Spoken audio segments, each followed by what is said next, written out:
दुसरी कविता ही असं म्हणतात की स्त्रियांना खूप सहनशक्ती असते. माझं असं म्हणणं आहे की सहनशक्तीलाही लिमिट असते. सहन भरपूर करू शकतात, भरपूर गोष्टी ॲडजस्ट करू शकतात, बट एक वेळ अशी असते की वाटते की निघून जाऊया या बंधातून, या जाळ्यातून.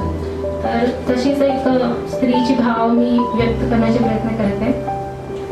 चालेल मला, चालेल मला चंद्र तारक्या तोडून नाही आणल्या तरी, वर्षाकाठी नाही घेतली साडी तू जरी. चालेल मला चंद्र तारका तू नाही घेतल्या जरी, वर्षाकाठी नाही घेतली तू साडी जरी. 5 रुपयाचा गजरा तू नाही कधी मांडलेला, पाककलेतील स्वाद माझ्या तुझं नाही कधी कळलेला. चालेल मला हेही चालेल की वाढदिवसाला न रचलेली तू फुलांची रास, तुझ्या जीवनी मी जरी नसेल खास. नाही लावलेले तू कधी कौतुकाचे बोल, आणि काळे झालेले गळे आणि डोळे गेलेले खोल. चालेल मला, अरे पण चालेल कसा रे, चालेल कसा रे तू अपमानाचा रोज टाकलेला सडा, आणि तुझ्यामुळे भिजलेल्या माझ्या डोळ्यातील कडा. चालेल कसा, चालेल कसा रोज रोज लावलेले तू माझ्या आई वडिलांना बोल, नाट्यमय रीता चालविलेले तुम्ही नवीन नवीन रोल. चालेल कसा, चालेल कसा हुंड्यासाठी चालविलेला तुम्ही माझा छळ, चिमुकल्यांच्या जबाबदारीतून काढलेला तुम्ही पळ. चालेल कसा मला जीव मारण्याचा केलेला तुम्ही प्रयत्न, आणि माझ्या समोरच केली जागी रडणारी माझी रत्न.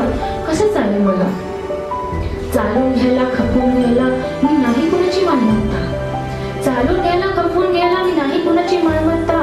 मला एक गोड नातं हवं होतं, नको कुणाची सत्ता. चालेल मला, आता मला हेही चालेल की स्वच्या आणि महत्वाच्या रक्षणासाठी गेलेली मी निघून, मांडलेला पण न जमलेला खेळ तू मोडून. चालेल मला, चालेल मला, चालेल मला. थँक्यू.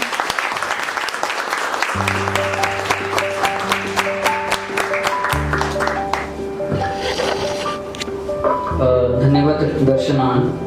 या ठिकाणी आपण 2 कविता सादर केल्यात. मन झाले दास, जेव्हा मन होते दास, गोड लागे न दास. आणि खरोखरच त्या मनाची व्यथा या ठिकाणी आपण मांडली. आणि चालेल मला, प्रत्येक स्त्रीने लग्नानंतर पडणारे जे प्रश्न आहेत ते प्रत्येक ओळीमध्ये त्यांच्या या ठिकाणी दिसून आले. पुन्हा तुमचे या ठिकाणी मी धन्यवाद व्यक्त करतो. पुढे